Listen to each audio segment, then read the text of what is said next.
الحمد لله نحمده ونستعينه ونستغفره ونؤمن به ونتوكل عليه ونعوذ بالله من شرور أنفسنا ومن سيئات أعمالنا من يهده الله فلا مضل له ومن يضلله فلا هادي له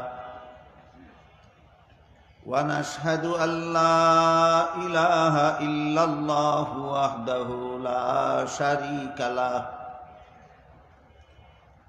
ونشهد أن سيدنا ونبينا ومولانا محمدا عبده ورسوله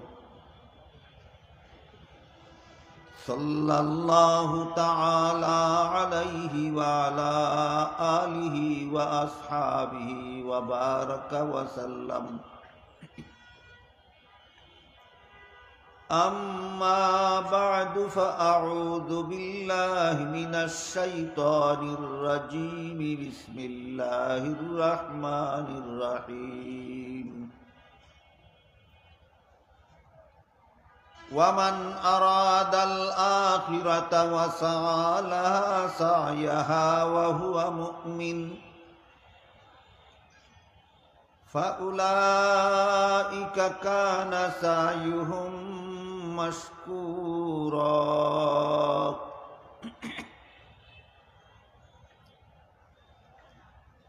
وقال رسول الله صلى الله عليه وسلم من تمسك بسنتي عند فساد أمتي فله أجر 100 شهيد وقال عليه الصلاة والسلام إياكم ومحدثات الأمور فإن كل محدثة بدعة وكل بدعة ضلالة وكل ضلالة في النار أو كما قال عليه الصلاة والسلام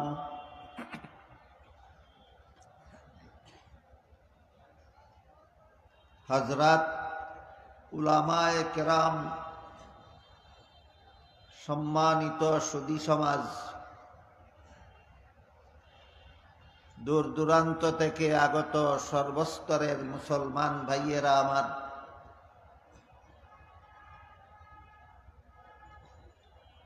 ও আমার পর্দানিশীন মা ও বোনেরা, পবিত্র কোরআনের সূরায়ে বনী ইসরাঈল এর 19 নম্বর আয়াত আমি আপনাদের সামনে তিলাওয়াত করেছি। আপনাদের এখানে পৌঁছার পরে আপনাদের বিজ্ঞাপনে লেখা দেখতে পেলাম এটা তাফসীরুল কুরআন মাহফিল।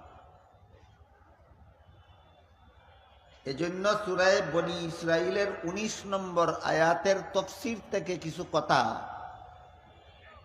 আপনাদেরকে শোনাবার জন্য সেই আয়াতটি আমি তিলাওয়াত করেছি। সূরা ইউসুফের শেষের দিকটা একবারে শেষ। ওমা ইউমিনু আকসারুহুম বিল্লাহি ইল্লা ওয়াহুম মুশরিকুন।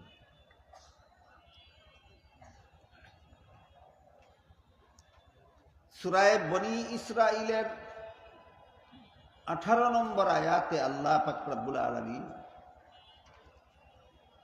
মুনাফিকদের চরিত্র এবং তার পরিণতি বর্ণনা করেছেন। 18 নম্বর আয়াতে মুনাফিকদের চরিত্র এবং পরিণতি বর্ণনা করে আল্লাহ বলেন, মান কানা ইউরিদুল আজিলাতা আজ্জালনা লাহু ফিহা মা নাশাউ লিমান নুরিদ সুম্মা জাআলনা লাহু জাহান্নামা ইয়াসলাহা মাযমুমান মাদহুরা। এর মধ্যে আল্লাহ মুনাফিকদের চরিত্র বর্ণনা করেছেন এরা পরকালীন চিরস্থায়ী জীবনের সাফল্য চায় না, এরা দুনিয়ার ক্ষণস্থায়ী জীবনের ভোগবিলাস চায়। এটা মুনাফিকের চরিত্র।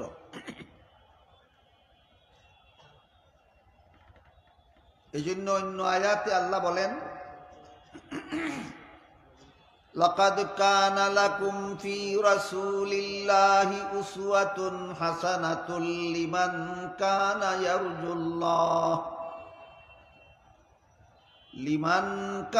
ইয়ারজুল্লাহ ওয়াল ইয়াউমাল আখির ওয়া যাকারাল্লাহা কাসীরা।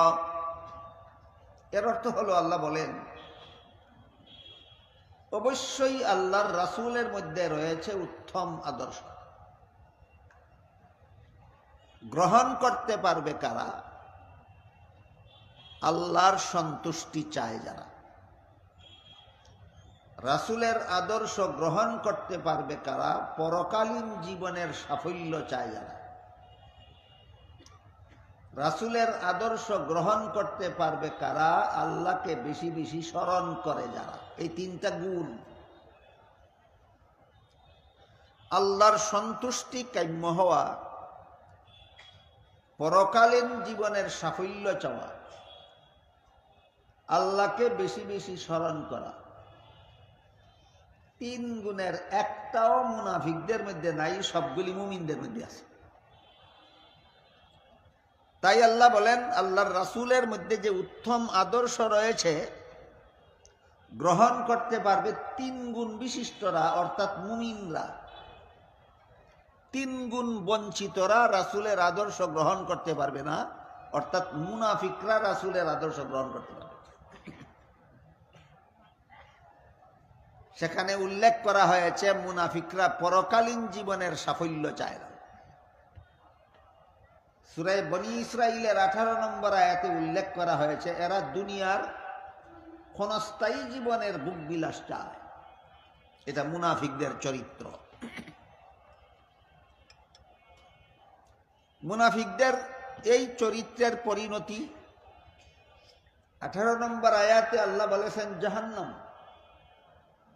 অন্য আয়াতে বলেছেন, ইন্নাল মুনাফিকিনা ফিদ দারকিল আসফালি মিনান নার। জাহান্নামের সর্বনিম্নতম স্তর, অর্থাৎ সবচেয়ে কঠিন শাস্তি জাহান্নামে যা আছে, সেটা মুনাফিকদের জন্য নির্ধারণ করা আছে।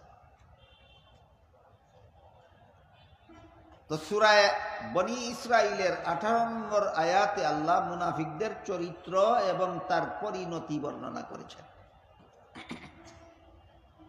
পাশাপাশি 19 নম্বর আয়াতে মুমিনের চরিত্র এবং তার সুফল বর্ণনা করেছে। আমি এই ভঙ্গিতে কথা বলতাম না, যেহেতু আপনারা তাফসীরুল কুরআন মাহফিল নাম দিয়েছেন, এই জন্য তাফসীরি ভঙ্গিতে বলতেছি। 19 নম্বর সূরা বনী ইসরাঈলের 19 নম্বর আয়াতে আল্লাহ মুমিনদের চরিত্র এবং তার সুফল বর্ণনা করেছে। মুমিনের চরিত্রের বিবরণ দিয়া বলেন, ওয়ামান আরাদাল আখিরাতা ওয়া সাআলাহা সা'য়াহা ওয়া হুয়া মুমিন। কোন মানুষ যদি মুমিন হয় আর নেক আমল করে, আমল ভালো করে, এবং নেক আমলটা যদি সহি নিয়তে করে এবং নবীর তরিকা মতে করে, এগুলি হইল মুমিনদের গুণ, মুমিনদের চরিত্র। মুমিন হবে, নেক আমল করবে, সহি নিয়তে করবে, নবীর তরিকা মতে করবে। তাহলে তার পুরস্কার, আল্লাহ বলেন, ফাউলাইকা কানা সা'য়ুহুম মাশকুরা। এই চরিত্র কোনদিন, এই চরিত্রের সুফল কোনদিন বৃথা যাবে না, এর সুফল পেয়ে যাবে, যথাযথ পুরস্কার পেয়ে যাবে মুমিনরা এই 4 কাজে। প্রথম কাজ হলো এরা মুমিন হবে, দ্বিতীয় কাজ হলো নেক আমল করবে, তৃতীয় কাজ হলো সহি নিয়তে করবে, চতুর্থ কাজ হলো নবীর তরিকা মতে করবে। মুমিনের যে 4টা গুণের কথা আল্লাহ উল্লেখ করেছেন সূরা বনী ইসরাইলের 19 নম্বর আয়াতে উল্লেখিত 4টা গুণেই ব্যাখ্যা সাপেক্ষ, দীর্ঘ আলোচনা সাপেক্ষে আমাদের বুঝার ব্যাপার। কিন্তু আমি দুঃখিত, আমি এই 4 গুণের ব্যাখ্যা একই দিনে আপনাদের সামনে তুলে ধরতে পারব। একটা একটা করে শুরু করি, দেখি আমিও কতক্ষণ বলতে পারি, আমার স্বাস্থ্যও কতটুকু মানায়, আর আপনাদের কতটুকু ধৈর্যের সাথে বসে শুনতে পারেন। মুমিন হওয়া এটাও ব্যাখ্যা সাপেক্ষ একটা কথা, নেক আমল করা এটাও একটা ব্যাখ্যা সাপেক্ষ কথা, সহি নিয়তে করা এটাও একটা ব্যাখ্যা সাপেক্ষ কথা, নবীর তরিকা মতে করা এইটাও একটা ব্যাখ্যা সাপেক্ষ কথা। ব্যাখ্যা ছাড়া মুমিন কাকে বলে সর্বস্তরের মানুষের বুঝে আসবে না। নেক আমল কাকে বলে ব্যাখ্যা ছাড়া সর্বস্তরের মুসলমানের বুঝে আসবে না। সহি নিয়ত কাকে বলে ব্যাখ্যা ছাড়া সর্বস্তরের মুসলমানের বুঝে আসবে না। নবীর তরিকা কাকে বলে ব্যাখ্যা ছাড়া সর্বস্তরের মুসলমানের বুঝে আসবে। তাহলে মুমিনের যে 4 গুণের কথা আল্লাহ উল্লেখ করেছেন 19 নম্বর আয়াতে, প্রত্যেকটা গুণেই ব্যাখ্যা সাপেক্ষে আমাদের বুঝতে হবে। এমনিই বুঝে আসে না ব্যাখ্যা সাপেক্ষ? ব্যাখ্যা সাপেক্ষ। পবিত্র কোরআনের যে কথা অনুবাদের দ্বারা, তর্জমার দ্বারা বুঝে আসে না, ব্যাখ্যার মাধ্যমে বুঝে আসে, সেই আয়াতের ব্যাখ্যাকেই কোরআনের তাফসীর বলা হয়। কোন কোন আয়াত এমনও আছে কোরআনে যেগুলি ব্যাখ্যাহীনভাবেই বুঝে আসে, ব্যাখ্যা ছাড়াই বুঝে আসে, ওইগুলি তাফসীরের দরকার হয় না, ব্যাখ্যার দরকার হয়। কোরআনের যেসব কথা অনুবাদের দ্বারা মর্ম বুঝে আসে না, সেইগুলির মর্ম বোঝার জন্য ব্যাখ্যার দরকার হয়, ওই ব্যাখ্যাটাকেই কোরআনের তাফসীর বলা হয়। যেমন ধরুন, আল্লাহ এক আয়াতে বলেন, শাহরুর রমাদান আল্লাযী উনজিলা ফীহিল কুরআন হুদাল লিন-নাসি ওয়া বায়্যিনাতিম মিনাল হুদা ওয়াল ফুরকান ফামান শাহিদা মিনকুমুশ শাহরা ফালইয়াসুম। মর্ম হলো রমজান মাসে রোজা রাখা ফরজ। ব্যাখ্যা লাগবে? ব্যাখ্যা লাগে? এটা অর্থের দ্বারাই বোঝা যায় রমজান মাসে রোজা রাখা ফরজ, দেখুন ব্যাখ্যার দরকার নেই। কিন্তু রমজান মাসে কতদিন রোজা রাখা ফরজ সে মর্মে আল্লাহ বলেন আইয়ামাম মাদুদাত, গনা বাঁচা কয়েকদিন। বলুন তো, কয়েকদিন বলতে কি সুনির্দিষ্ট কোনো সংখ্যা বোঝায়? বোঝায় না। তাহলে কয়েকদিন বলতে কদিন, এটা ব্যাখ্যা ছাড়া বুঝে আসবে না। তাই হাদিস শরীফে রাসূল করিম সাল্লাল্লাহু আলাইহি ওয়াসাল্লাম ব্যাখ্যা করে দিয়েছেন, যেই বছর রমজান মাসের 29 তারিখ বিকালবেলা ঈদের চাঁদ দেখা যাবে, সেই বছর 29 দিন রোজা রাখা ফরজ হবে। আর যেই বছর রমজান মাসের 29 তারিখ বিকালবেলা ঈদের চাঁদ দেখা যাবে না, সেই বছর 30 দিন রোজা রাখা ফরজ হবে। আল্লাহ যে কোরআনে বলেছিলেন কয়েকদিন, এই কয়েকদিন যেহেতু ব্যাখ্যা সাপেক্ষ, এই জন্য হাদিস শরীফে আল্লাহ রাসূল ব্যাখ্যার মাধ্যমে কয়েকদিনের বিশ্লেষণ করে দিয়েছে। বোঝা গেল কোরআনের আয়াত 2 প্রকার। এক প্রকার আয়াত ব্যাখ্যাহীন ভাবেই বুঝে আসে, আর এক প্রকার ব্যাখ্যার মাধ্যমে বুঝে আসে। কোরআনের যে কথা ব্যাখ্যার মাধ্যমে বুঝে আসে, ওই কথার ব্যাখ্যাকেই তাফসীরুল কোরআন বলা হয়। এইরকম আর একটা ব্যাখ্যাহীন আয়াত সূরা আলে ইমরানের 85 নম্বর আয়াতে আল্লাহ পাক রব্বুল আলামিন বলেন, মাই ইয়াবতাগি গায়রাল ইসলামি দীনান ফালাই ইউকবালা মিনহু। ইসলাম ছাড়া ভিন্ন ধর্ম যারা পালন করবে, তাদের ধর্ম কখনো আল্লাহর কাছে গ্রহণযোগ্য হবে না। এটা কি অস্পষ্ট কথা না সুস্পষ্ট? কোনো ব্যাখ্যার দরকার নাই, ব্যাখ্যাহীনভাবেই বুঝে আসে ইসলাম ছাড়া আর কোনো ধর্ম আল্লাহর কাছে গ্রহণযোগ্য নয়। ইসলাম ছাড়া আর কোনো ধর্ম আল্লাহর কাছে গ্রহণযোগ্য নয়। কিন্তু এত সত্ত্বেও সূরা আলে ইমরানের 85 নম্বর আয়াতে এত সুস্পষ্ট ঘোষণা আল্লাহর পক্ষ থেকে দেওয়া সত্ত্বেও সমাজে কিছু লোকে বিভ্রান্তি ছড়ায় সূরাতুল বাকারার 256 নম্বর আয়াতকে কেন্দ্র করে। সেখানে আল্লাহ বলেছেন লা ইকরাহা ফিদ্দীন, ধর্মের বেলায় বল প্রয়োগ চলবে না, সমস্ত ধর্মাবলম্বীরাই আপন আপন ধর্ম পালনে স্বাধীন। এই কথাটা এদের মুখে শোনা যায় সব সময় যে আল্লাহ বলেছেন সমস্ত ধর্মাবলম্বীরাই আপন আপন ধর্ম পালনে স্বাধীন, কিন্তু ইসলাম ছাড়া আর কোনো ধর্ম গ্রহণযোগ্য নয় ওই আয়াতের কথা এরা কোনোদিন বলে না। বুঝে থাকলে বলুন, এরা কোরআনের সব কথা বলে না কিছু কথা বলে, কিছু কথা গোপন রাখে? কোরআনে আল্লাহ এটাকে ইহুদিদের চরিত্র বলে আখ্যায়িত করেছে।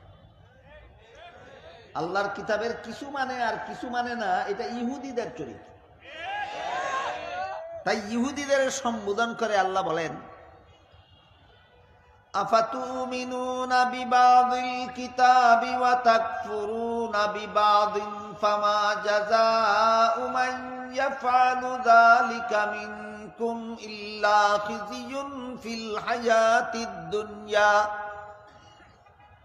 ওয়া ইয়াউমাল কিয়ামাতি ইউরাদ্দুনা ইলা আশাদ্দিল আযাব। আল্লাহ বলেন তোমরা কি আল্লাহর কিতাবের একাংশ মানবে আর একাংশ মানবে না? এমন দুষ্ট চরিত্র যার হবে আল্লাহ বলেন তাদেরকে দুটি শাস্তি দেব, একটা দুনিয়ার জীবনের লাঞ্ছনা আর বঞ্চনা, আর একটা পরকালের জাহান্নামের ভয়ঙ্কর শাস্তি। সুতরাং সূরাতুল বাকারার 256 নম্বর আয়াতে আল্লাহ যেই কথা বলেছেন যে সমস্ত ধর্মাবলম্বীরা আপন আপন ধর্ম পালনের স্বাধীন, আমরা সেটাও মানব। আর সূরা আলে ইমরানের 85 নম্বর আয়াতে যে বলেছেন একমাত্র ইসলাম ছাড়া আর কোনো ধর্মই আল্লাহর কাছে গ্রহণযোগ্য নয়, আমরা সেটাও মানব। এবার আপনাদের প্রশ্ন জানতে পারে, যেহেতু ইসলাম ছাড়া আর কোনো ধর্মই আল্লাহর কাছে গ্রহণযোগ্য নয়, তাহলে সব ধর্মাবলম্বীদেরকে আপন আপন ধর্ম পালনের স্বাধীনতা দিলেন কেন? আমার যতদূর মনে পড়ে অতীতে কোনো না কোনো বছর আপনাদের এই সম্মেলনে, এই মাঠে এই প্রশ্নের জবাব আমি সবিস্তারে দিয়েছি, কিন্তু তারপরও কিছু মানুষ ইচ্ছা করেই অন্ধ হয়ে বসে থাকে, দেখেও দেখে না, শুনেও শুনে না, বুঝেও বুঝে না। এদের জন্য আবার বলছি আজকে,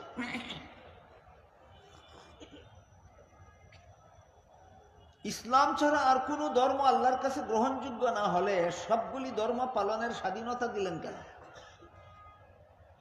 আমি জবাব পরে দেব, আগে জিজ্ঞেস করি, কোন পরীক্ষার্থী ছাত্র পরীক্ষার হলে প্রশ্নপত্র হাতে নিয়ে বসলে সবগুলি পরীক্ষার্থী প্রশ্নের সঠিক জবাব লেখে না অনেকে ভুলও লেখে? যারা ভুল লেখে এদেরকে বাধা দেওয়ার কোনো নিয়ম আছে? তাহলে ভুল লেখার ব্যাপারে স্বাধীনতা আছে, তার আছে কিনা?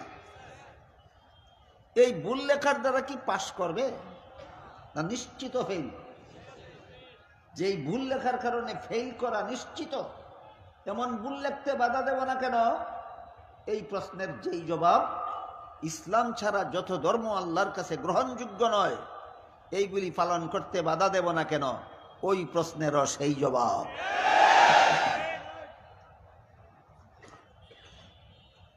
উভয় প্রশ্নের একই জবাব। জবাবটা কি? নিয়ম নাই। পরীক্ষার্থী ছাত্র পরীক্ষার হলে প্রশ্নের জবাব ভুল লিখলে ফেল করবে ঠিক, কিন্তু বাধা দেওয়ার নিয়ম নাই। ঠিক তেমনি ভাবে দুনিয়াতে কোনো মানুষ ইসলাম ছাড়া ভিন্ন কোনো ধর্ম পালন করলে গ্রহণযোগ্য হবে না ঠিক, কিন্তু বাধা দেওয়ার নিয়ম নাই। এই সুযোগে যদি কোনো পরীক্ষার্থী ইচ্ছা মতো ভুল লেখে, তাহলে তার কপালে যেভাবে গুড়ার ডিম ছাড়া আর কিছু নাই, ঠিক তেমনি ভাবে এই সুযোগে যদি কেউ ইসলাম ছাড়া ভিন্ন কোনো ধর্ম পালন করে, তাহলে তার কপালেও পরকালে জাহান্নাম ছাড়া আর কিছু নাই।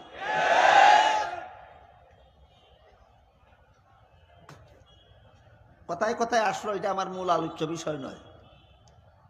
কোরআনের সুস্পষ্ট কথা আর ব্যাখ্যা সাপেক্ষ কথার উদাহরণ দিচ্ছিলাম। কোরআনের সুস্পষ্ট কথার তফসিরের দরকার নাই, ব্যাখ্যার দরকার নেই। সূরা আলে ইমরানের 85 নম্বর আয়াতে আল্লাহ ব্যাখ্যাহীন ভাবে সুস্পষ্ট ভাবে বলে দিয়েছেন, একমাত্র ইসলাম ছাড়া আর কোনো ধর্ম আল্লাহর কাছে গ্রহণযোগ্য নয়। ব্যাখ্যার দরকার নাই, ব্যাখ্যার।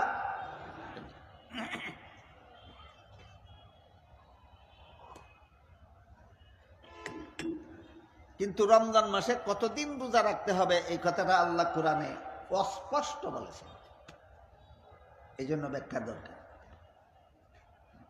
কোরআনের যে কথা ব্যাখ্যা সাপেক্ষে বুঝে আসে, ওই কথার ব্যাখ্যাকেই কোরআনের তাফসীর বলা হয়। এবার আমি আমার মূল আলোচনার দিকে যাই।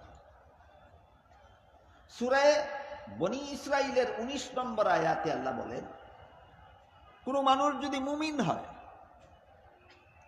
আর আমল ভালো করে, সহি নিয়তে করে, নবীর তরিকা মতে করে, কটা গুণ, এই সব কটা গুণ হইল মুমিনের। এগুলি মুনাফিকের বিশেষণ নয়। প্রথম গুণ হলো মুমিন হও, এটাই ব্যাখ্যা সাপেক্ষ। আমাদের বর্তমান সমাজের মুসলমানদের মধ্যে আমার মনে হচ্ছে যে কোরআনের অন্যান্য সকল কথার তাফসীর বা ব্যাখ্যা পেশ করার আগে মুমিন কাকে বলে এই কথার ব্যাখ্যা আগে পরিষ্কার হওয়া দরকার। কারণ এখনো সমাজে এমন বহু মুসলমান পাওয়া যায় যারা নিজেদেরকে নিজেরা মুমিন বলে দাবি তো করে, কিন্তু মুমিন কাকে বলে জানে না। মুমিন কাকে বলে জানে না। ঈমান একটা গুণের নাম। এই গুণ যার অর্জন হয়েছে তাকে কোরআনের ভাষায় মুমিন বলা হয়। যার ঈমান আছে তাকে মুমিন বলা হয়। ঈমান এমন একটা গুণ, এই গুণটা যার আছে তাকে কোরআনে মুমিন বলা হয়। তাহলে আমার যদি ঈমান থাকে তাহলে কোরআনের ভাষায় আমি মুমিন। আপনার যদি ঈমান থাকে তাহলে কোরআনের ভাষায় আপনি মুমিন। তাহলে ঈমান কোন গুণের নাম? প্রসিদ্ধ একটা হাদিস আছে রাসূল করিম সাল্লাল্লাহু আলাইহি ওয়াসাল্লামের, হাদিসটাকে হাদিসে মুহাদ্দিসিনে কেরামের পরিভাষায় হাদিসটাকে হাদিসে জিবরিল বলা হয়। জিবরিল ফিরিস্তা রাসূলকে প্রশ্ন করেছিলেন, মাল ঈমান, ঈমান কাকে বলে? দেখুন তো আমাদের সামনে যে প্রশ্ন আসলো, এই প্রশ্ন আজ থেকে ১৫০০ বছর আগে রাসূলের সামনে এসেছিল কিনা? স্বয়ং জিবরিল ফিরিস্তা রাসূলকে জিজ্ঞেস করেছিলেন ঈমান কাকে বলে। আবার জিবরিল চলে যাওয়ার পর রাসূল বলে দিয়েছিলেন, হুয়া জিবরিল আতাকুম ইউআল্লিমুকুম দীনাকুম। জিবরিল আমাকে প্রশ্ন করেছিলেন, প্রশ্নের জবাব শুনে তোমরা যেন তোমাদের দিন শিখতে পারো। কাজে আল্লাহর পক্ষ থেকে জিবরিলকে পাঠানো হয়েছে নবীর উম্মতকে ঈমান শিক্ষা দেওয়ার জন্য, আমল শিক্ষা দেওয়ার জন্য, দিন শিক্ষা দেওয়ার জন্য। জিবরিল রাসূলকে জিজ্ঞাসা করলেন ঈমান কাকে বলে। রাসূল যে জবাব দিয়েছিলেন সেই জবাবের সারমর্ম হলো ৬টা কথা বিশ্বাস করার নাম ঈমান। কি বুঝলেন? কটা কথা বিশ্বাস করার নাম ঈমান? ৬টা কথা বিশ্বাস করার। কুরআনের বিভিন্ন আয়াতে বিক্ষিপ্তভাবে ৬ কথা বর্ণিত হয়েছে। রাসূলের বিভিন্ন হাদিসে বিক্ষিপ্তভাবে ৬ কথা বর্ণিত হয়েছে। হাদিসে জিবরিলে সমষ্টিগতভাবে ৬ কথা বিবৃত হয়েছে। কিন্তু যারা সরাসরি কোরআন হাদিস শিখেন না, পড়েন না, বুঝেন না, তারা কোরআন হাদিস গেঁথে গুটে ৬ কথা বের করতে পারবেন না। তাদের সুবিধার জন্য উলামায়ে কেরাম হাদিসে জিবরিলে বর্ণিত ৬ কথা একটা কলেমার ভিতরে উল্লেখ করে দিয়েছেন। এবার আপনি ৩০ পারা কোরআন গাঁঠাগাঁঠি করতে হবে না, এবার আপনার লক্ষ লক্ষ হাদিস গাঁথাগাঁথি করতে হবে না, ওই কলেমাটা বুঝে শুনে গ্রহণ করলেই আপনি মুমিন হয়ে যাবেন। কলেমাটার নাম ঈমানে মুফাসসাল। আমানতু বিল্লাহি ওয়া মালাইকাতিহি ওয়া কুতুবিহি ওয়া রুসুলিহি ওয়াল ইয়াউমিল আখিরি ওয়াল কদরি খাইরিহি ওয়া শাররিহি মিনাল্লাহি তাআলা ওয়াল বাসি বাদাল মাউত। এর মর্মার্থ হলো আমি আল্লাহ বিশ্বাস করলাম, আমি আল্লাহর ফিরিস্তাগণ বিশ্বাস করলাম, আমি আল্লাহর নাজিলকৃত আসমানি কিতাবগুলি বিশ্বাস করলাম, আমি আল্লাহর প্রেরিত নবী রাসূলগণকে বিশ্বাস করলাম, আমি আল্লাহর নির্ধারিত তকদির বা ভাগ্য তালিকা বিশ্বাস করলাম, আর আমি মরণের পর চিরস্থায়ী জীবনকে বিশ্বাস করলাম, পরকালীন চিরস্থায়ী জীবন। কটা হইল? 6টা। এই 6টা কথা বিশ্বাস করার নাম ঈমান। যার অন্তরে এই 6 কথার বিশ্বাস আছে তাকে কুরআন হাদিসের ভাষায় বলে মুমিন। যার অন্তরে 6 কথার বিশ্বাস আছে তাকে কুরআন হাদিসের ভাষায় বলে নিরপেক্ষ। আল্লাহর কাছে গলত। ফিরিস্তা বিশ্বাসের কিছু ব্যাখ্যা আছে সহি, কিছু ব্যাখ্যা আছে ভুল।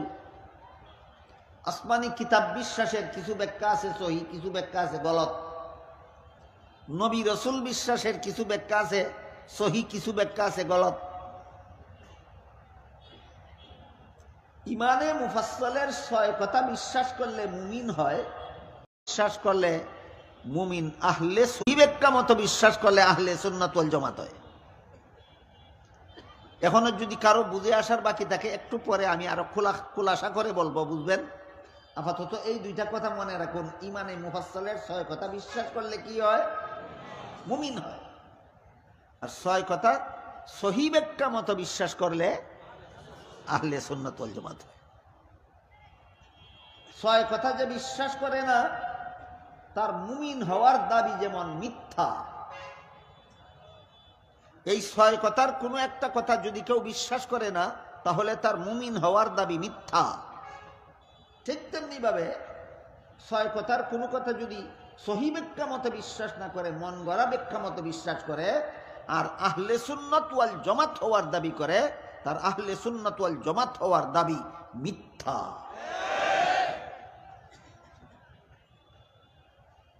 এজন্য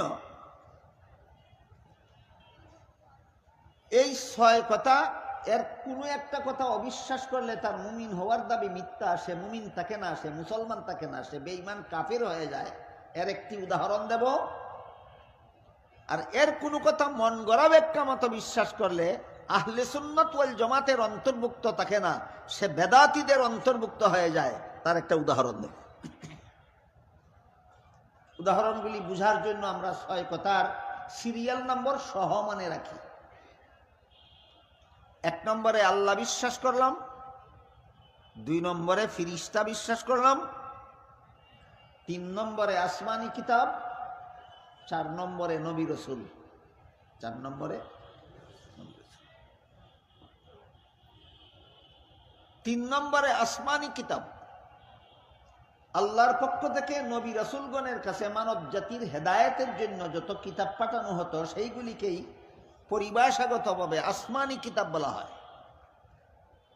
যেমন মূসা আলাইহিস সালামের কাছে আল্লাহ তাওরাত কিতাব নাজিল করেছিলেন, সেটা একটা আসমানি কিতাব। দাউদ আলাইহিস সালামের কাছে আল্লাহ জাবুর নাজিল করেছিলেন, জাবুর একটা আসমানি কিতাব। ঈসা আলাইহিস সালামের কাছে আল্লাহ ইনজিল নাজিল করেছিলেন, ইনজিল একটা আসমানি কিতাব। মুহাম্মাদুর রাসূলুল্লাহ সাল্লাল্লাহু আলাইহি ওয়াসাল্লামের কাছে আল্লাহ কুরআন নাজিল করেছেন, কুরআন একটা আসমানি কিতাব। সুতরাং আল্লাহর পক্ষ থেকে নবী রাসূলগণের কাছে প্রেরিত কিতাবগুলিকে আসমানি কিতাব বলা। কিন্তু আসমানি কিতাব সম্পর্কে একটু সামান্য ব্যাখ্যা আমরা মনে রাখি। কুরআনের পূর্ববর্তী যত আসমানি কিতাব আল্লাহ যত নবীর কাছে নাজিল করেছিলেন একটাও সংরক্ষিত নয়, একটাও সংরক্ষিত নয়। বরং তাওরাত এবং ইনজিল সম্পর্কে আল্লাহ কুরআনে বলেন ইউহাররিফুনাল কালিমা আম মাওয়াদিহি, ইহুদি খ্রিস্টানেরা তাওরাত এবং ইনজিল কিতাবের যত কথা তাদের পছন্দ ছিল না সবগুলি বিকৃত করে ফেলেছে। তাহলে অন্যান্য আসমানি কিতাব সংরক্ষিত আছে না বিকৃত হয়ে গেছে? বিকৃত হয়ে গেছে। এখানে এসে কারো মানে প্রশ্ন জাগতে পারে যে আজ থেকে ১৫০০ বছর আগে মুহাম্মদুর রাসূলুল্লাহর কাছে কোরআন নাজিল হয়েছিল। পরবর্তী ১৫০০ বছরের কোন মুসলমান এই কোরআনে যে বিকৃতি সাধন করেনি তার প্রমাণ কি? অন্য নবীর উম্মতে তো তাদের নবীর কাছে নাজিলকৃত কিতাব বিকৃত করে ফেলেছে। ১৫০০ বছরের মুসলমানে যে বিকৃত করেনি তার প্রমাণ কি? এ মর্মে আল্লাহ বলেন, ইন্না নাহনু নাজ্জালনা যিকরা ওয়া ইন্না লাহু লাহাফিজুন। এই কোরআন আমি আল্লাহ নিজ দায়িত্বে নাজিল করি, কিয়ামত পর্যন্ত এই কোরআনকে আমি আল্লাহ নিজ দায়িত্বে বিকৃতি থেকে রক্ষা করব। আল্লাহ নিজেই কোরআনকে কিয়ামত পর্যন্ত অবিকৃত রাখার দায়িত্ব নিয়েছেন। আল্লাহর দায়িত্বে কিছুটা অবহেলা করবেন না, বিন্দু মাত্র নয়। সুতরাং কিয়ামত পর্যন্ত সারা দুনিয়াবাসী সম্মিলিতভাবে চেষ্টা করলেও কোরআনে এক বিন্দু বিকৃতি সাধন কেউ করতে পারবে না। কাজে ইমানে মুফাসসলের ৩ নম্বর কথার সারমর্ম দাঁড়াইল, এখন আমি কোরআন বিশ্বাস করি। ১ নম্বরে আল্লাহ বিশ্বাস করি, ২ নম্বরে ফিরিস্তা বিশ্বাস করি, ৩ নম্বরে কোরআন বিশ্বাস করি। কারণ আসমানি কিতাবের বাকিগুলি তো বিকৃত, অবিকৃত শুধু কোরআন। ইউরোপের একজন সেরা স্বাস্থ্য বিজ্ঞানী ছিলেন, নাম ছিল ডক্টর মরিস বুকাই। ধর্মবিশ্বাসে ছিলেন খ্রিস্টান।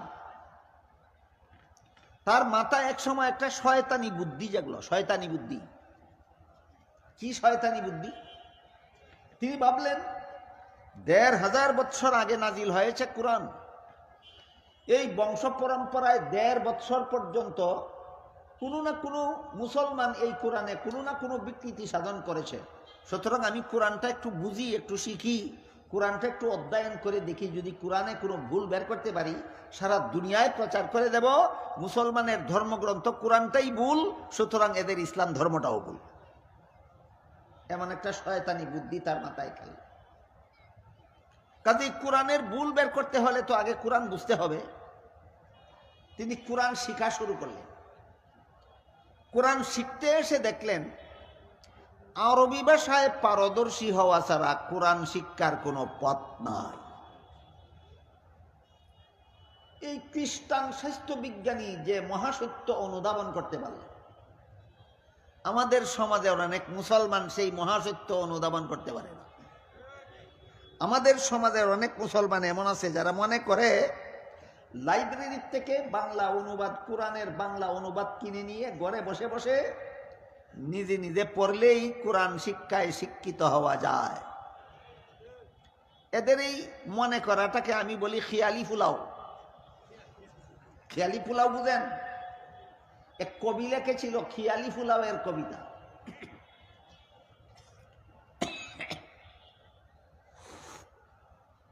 ধুলুবালির কুরমা পোলাও আর যে কাদার পিঠে, মিশামিশি খেয়ে সবাই বলে বেজায় মিঠে। ছোট্ট ছোট্ট ছেলে মেয়েরা রাস্তার পাশে বসে দুলাবালু দিয়া কুরমা পোলাও রান্ধে, আর কাদা মাটি দিয়া পিঠা বানায়। কচুর ডগা দিয়া রান্ধে কুরমা, দুলুবালির পোলাও আর কাদা মাটির পিঠে। এগুলি বাস্তব না খেয়ালি, কাল্পনিক? আরেক কবি লিখেছে মালয় দ্বীপে এক যে বুকা শিয়ালে, খিদে পেলে মুরগি একে দেয়ালে, আপন মনে চাটতে থাকে শিয়ালে। বুকা শিয়াল খিদা ফেলে, মুরগি ধরতে কষ্ট হয়, এই জন্য মুরগির পিছনে দৌড়ায় না, দেওয়ালের মধ্যে মুরগির ছবি আঁকে আর চাটে। মুরগির ছবি চাটে আর ভাবে মুরগির গোশত খাচ্ছি। এরকম কতগুলি মুরগির গোশত খেলে পেট ভরবে? এইরকম খেয়ালি ফুলাও আমাদের সমাজের কিছু মুসলমান খায়। লাইব্রেরির থেকে বাংলা তর্জমা কিনে নিয়ে ঘরে বসে বসে পড়ে আর মনে মনে ভাবে আমি কোরআন শিক্ষায় শিক্ষিত হয়ে যাচ্ছি। এটাও খেয়ালি ফুলাও।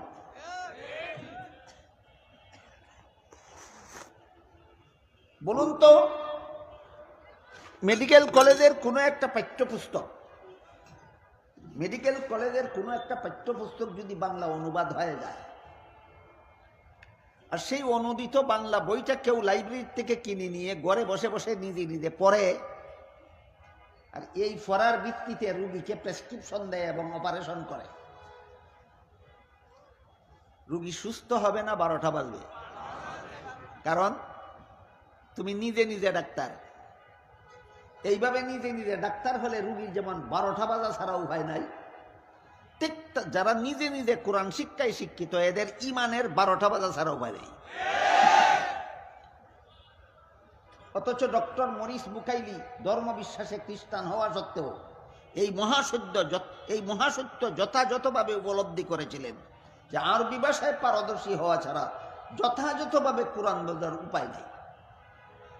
তাই ডক্টর মরিস বুকাইলি সৌদি সরকারের সহযোগিতায় আগে আরবি ভাষা শিখেছেন। আরবি ভাষায় পারদর্শিতা অর্জন করার পরে তিনি কোরআন শিক্ষা শুরু করেছেন। শুরু থেকে শেষ পর্যন্ত শিখার পর কোরআনে কোনো ভুল খুঁজে পেলেন না। অনুসন্ধান চালালেন 1500 বছর আগের লেখা কোন কোরআনের এডিশন পাওয়া যায় কিনা। জানতে পারলেন মিশরের না কোন দেশের জাদুঘরে হযরত উসমান রাদিয়াল্লাহু আনহুর হাতের লেখা কোরআন শরীফের এডিশন বিদ্যমান। তিনি ভাবলেন 1500 বছরের ছাপাখানায় মুদ্রিত কোরআনের এডিশন 1500 বছর আগের উসমানের হাতের লেখা এডিশনের সাথে মিলাইলে যথেষ্ট পরিমাণ ভুল অবশ্যই বের হবে।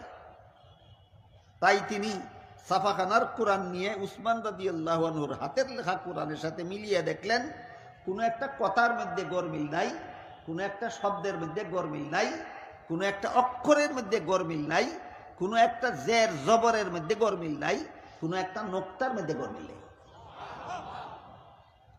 সুতরাং কোরআন অবিকৃত হওয়ার গ্যারান্টি আল্লাহ নিয়েছিলেন যে এটা বিজ্ঞানসম্মতভাবেও প্রমাণিত।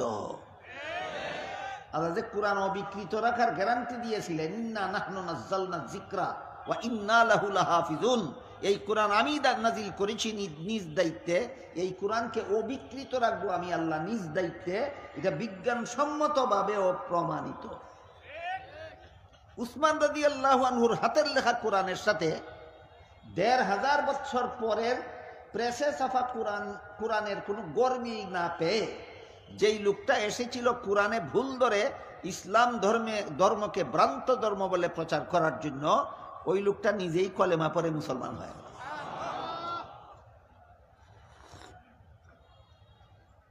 সুতরাং ইমানে মুফাসসালের 3 নম্বর কথা যে আমি আসমানি কিতাব বিশ্বাস করি।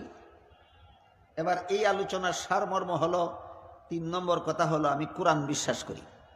এই কথাটা বোঝাবার জন্য আপনাদেরকে অনেক কথা আনুষঙ্গিক বলে ফেলেছি। ইমানে মুফাসসালের প্রথম কথা হলো আমি আল্লাহ বিশ্বাস করি, দ্বিতীয় কথা ফেরেশতা বিশ্বাস করি, তৃতীয় কথা কোরআন বিশ্বাস করি। কোনো একটা কথা যদি বিশ্বাস করে না আর মুসলমান হওয়ার দাবি করে, সে মুসলমান হওয়ার মিথ্যা দাবিদার। ইমানে মুফাসসালের 6 কথার কোনো একটা কথা যদি বিশ্বাস করে না আর মুসলমান হওয়ার দাবি করে, সত্যিকার মুসলমান না মুসলমান হওয়ার মিথ্যা দাবিদার? এবার এর উদাহরণ দেখুন। এই কোরআনের সূরা আহজাবের 40 নম্বর আয়াতে আল্লাহ বলেন, মা কানা মুহাম্মাদুন আবা আহাদিম মির রিজালিকুম ওয়ালাকির রাসূলুল্লাহি ওয়া খাতামান নাবিয়্যিন। মুহাম্মদ সাল্লাল্লাহু আলাইহি ওয়াসাল্লাম তোমাদের কোন যুবকের বংশগত পিতা নন, বরং তিনি আল্লাহর রাসূল হওয়ার কারণে তোমাদের আধ্যাত্মিক পিতা, রূহানী পিতা। এটা হলো আয়াতের মর্ম। তর্জমা করলে মর্ম বের করতে একটু সময় লেগে যাবে, এই জন্য আমি সময় সংক্ষেপ করার জন্য মর্মটা বললাম। সূরা আহজাবের 40 নম্বর আয়াতে আল্লাহ পাক রব্বুল আলামিন মুহাম্মদুর রাসূলুল্লাহ সাল্লাল্লাহু আলাইহি ওয়াসাল্লামের ব্যাপারে আমাদের এক প্রকারের পিতৃত্বকে অস্বীকার করেছেন, আর এক প্রকার পিতৃত্ব প্রমাণ করেছেন। মর্ম হলো, তিনি তোমাদের বংশগত পিতা নন, তিনি তোমাদের আধ্যাত্মিক পিতা। আয়াতের মর্ম বুঝে থাকলে বলুন তো, মুহাম্মদ সাল্লাল্লাহু আলাইহি ওয়াসাল্লাম আমাদের কেমন পিতা নন? বংশগত পিতা নন। কেমন পিতা হন? আধ্যাত্মিক পিতা। পরবর্তী কথা বোঝার জন্য আগে বুঝে নেওয়া দরকার, বংশগত পিতা কাকে বলে আর আধ্যাত্মিক পিতা কাকে বলে। যে পিতার শরীরের অংশ দ্বারা সন্তানের শরীর গঠন হয়, এমন পিতাকে বংশগত পিতা বলা হয়। আর যার পবিত্র আত্মার পরশে অপরের আত্মা পবিত্র হয়, তাকে আধ্যাত্মিক পিতা বলা হয়, রুহানি বাবা বলা হয়। সমস্ত নবীগণের আত্মা সকল প্রকার গুনাহ থেকে পবিত্র। সমস্ত নবীগণের আত্মা সকল প্রকার গুনাহ থেকে পবিত্র। এমর্মে আল্লাহ বলেন, লা ইয়ানালু আহদিজ জালিমিন। এর মর্ম হলো, কোন গুনাহগারকে আমি নবী বানাই না। আল্লাহ কি বলেছেন? গুনাহগারকে নবী বানান না, কোন গুনাহগারকে নবী বানান না। তাহলে আল্লাহ যাদেরকে নবী বানান তারা হয়ে থাকেন আজীবন বেগুনাহ। আল্লাহ যাদেরকে নবী বানান তারা আজীবন বেগুনাহ হয়ে থাকে। তাই নবীগণের আত্মা সকল প্রকার গুনাহ থেকে পবিত্র। এই নবীগণের কাছে যারা যায়, নবীগণের কথা যারা শুনে, নবীগণের কথা মতো যারা জীবন যাপন করে, ওদের আত্মাটাও পবিত্র হয়ে যায়। এই জন্য সমস্ত নবী রসুলগণ যার যার উম্মতের রুহানি বাবা, আধ্যাত্মিক পিতা। বিষয়টা আপনাদেরকে বুঝাতে পারলাম? নবী আমাদের বংশগত পিতা না আধ্যাত্মিক পিতা? আধ্যাত্মিক পিতা কিভাবে? নবীর পবিত্র আত্মার পরশে উম্মতের আত্মা পবিত্র হয়। এই জন্য সমস্ত নবীগণ হয়ে থাকেন যার যার উম্মতের আধ্যাত্মিক পিতা। আমারও যদি স্বাস্থ্য মানায়, আপনারাও যদি ধৈর্যের সাথে শুনেন, আর আমাদের হাতে যদি সময় থাকে, তাহলে এই বিষয়টা পরে আরেকটু খোলাখালা বলবো। এখন আমি যে কথা বলতে যাচ্ছি সেটাও এই কথাটা বুঝে থাকলে, যে সমস্ত নবী রসুলগণ যার যার উম্মতের আধ্যাত্মিক পিতা হয়ে থাকেন, রুহানি পিতা হয়ে থাকেন। তাহলে একটু দয়া করে বলুন তো, উম্মতের রুহানি পিতা হওয়া এটা শুধু আমাদের নবীর একক গুণ না সকল নবীর ব্যাপক গুণ? সকল নবীর ব্যাপক গুণ। এটা আমাদের নবীর আলাদা গুণ নয়। নূহ আলাইহিস সালাম নিজের উম্মতের রুহানি বাবা, ইব্রাহিম আলাইহিস সালাম নিজের উম্মতের রুহানি বাবা, মুসা আলাইহিস সালাম নিজের উম্মতের রুহানি বাবা, ঈসা আলাইহিস সালাম নিজের উম্মতের রুহানি বাবা, যেমন ভাবে মুহাম্মদুর রাসূলুল্লাহ সাল্লাল্লাহু আলাইহি ওয়াসাল্লাম নিজের উম্মতের রুহানি বাবা। তাহলে আল্লাহ যে সূরা আহজাবের 40 নম্বর আয়াতে ঘোষণা দিলেন তিনি আমাদের রুহানি বাবা, বলুন তো রুহানি বাবা হওয়াটা কি তার আলাদা বৈশিষ্ট্য না সকল নবীর ব্যাপক গুণ?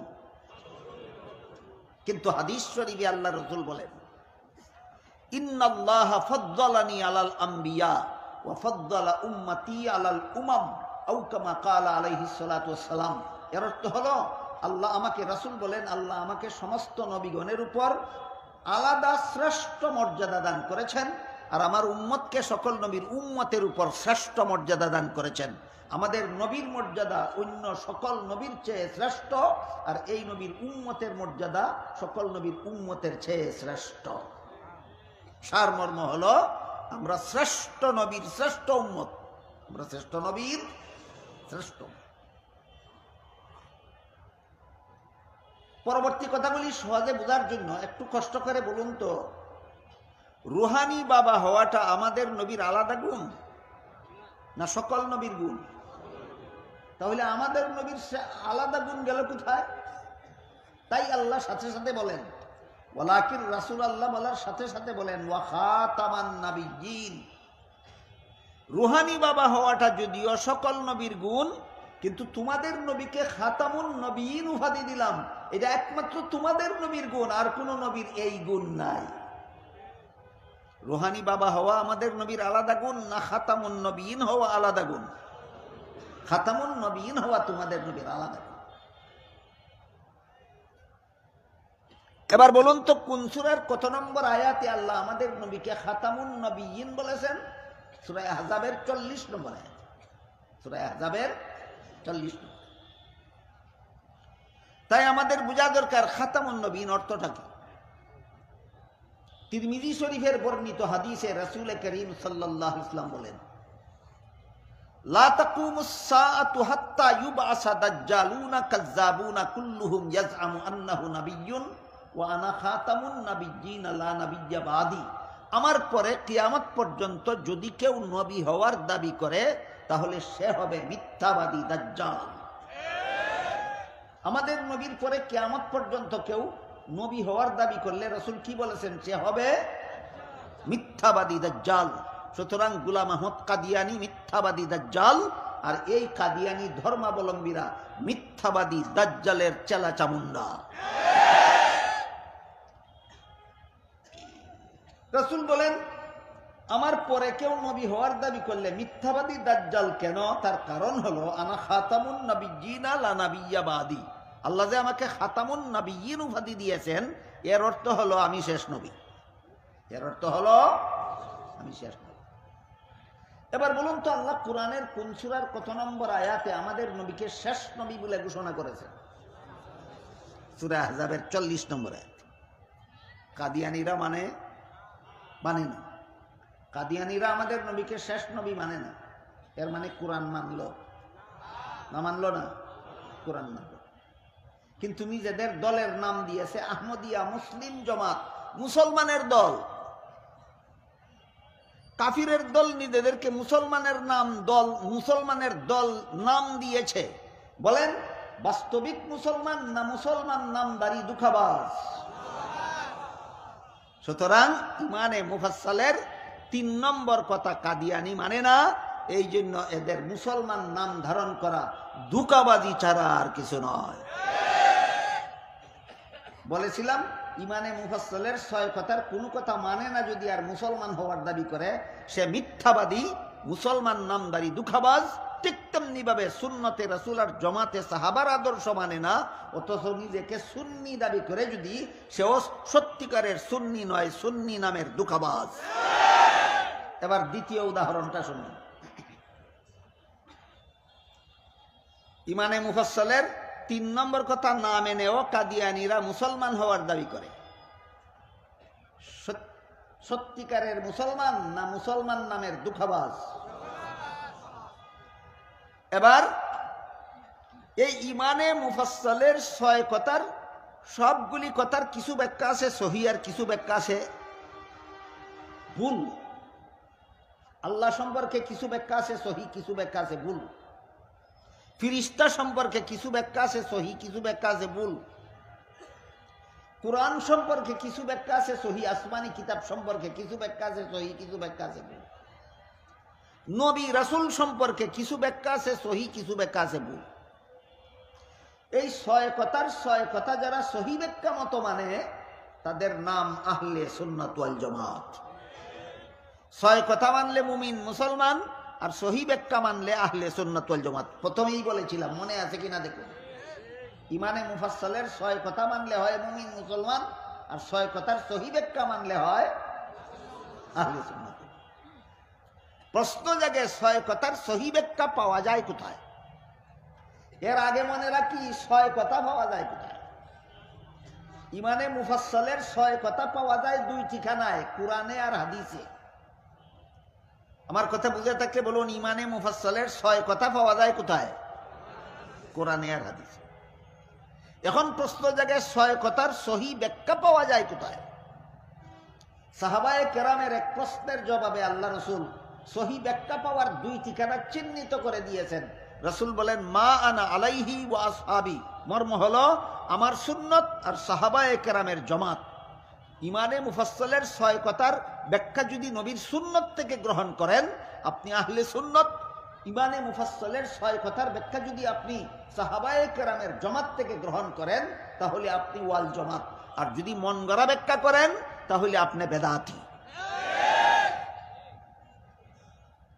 সামনে অগ্রসর হলেই পরিষ্কার হয়ে যাবে আমরা কে সুন্নি আর কে বেদাতি আর কে ওয়াহাবি।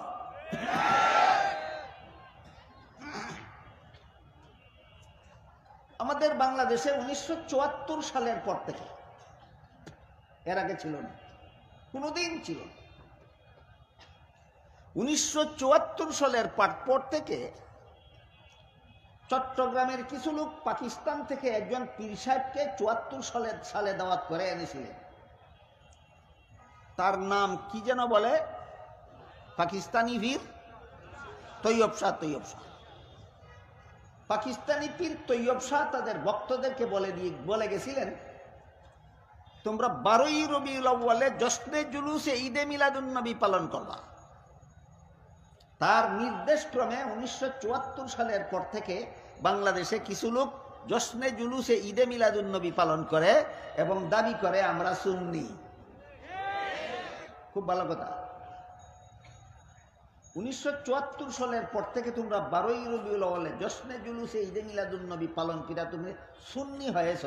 1974 সালের আগে তোমাদের বাপ দাদা 14 গোষ্ঠীর কেউ জশ্নে জুলুসে ঈদে মিলাদুন নবী পালন করেনি, সুতরাং তোমাদের 14 গোষ্ঠী ওয়াহাবি ছিল।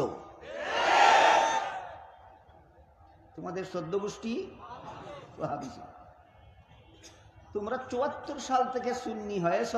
এটা নবীর সুন্নত পালন করে সুন্নি নয়, এটা পাকিস্তান থেকে আমদানি করা সুন্নি। মদনী সুন্নি না পাকিস্তানি সুন্নি, এই ভেজাল বাংলাদেশে চলছে সুন্নি নামে। এই জন্য কাদিয়ানীরা যেমন মুসলিম জমাত নামে বেজাল চালাইছে মুসলমানের নামে, ঠিক এরাও বেদাত চালাইছে সুন্নি নামে।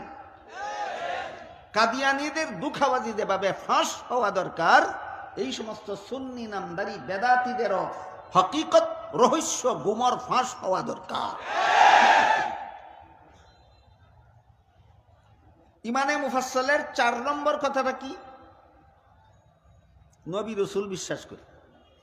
1 নম্বরে আল্লাহ বিশ্বাস করি, 2 নম্বরে ফিরিস্তা বিশ্বাস করি, 3 নম্বরে আসমানি কিতাব, 4 নম্বরে নবী রসুল।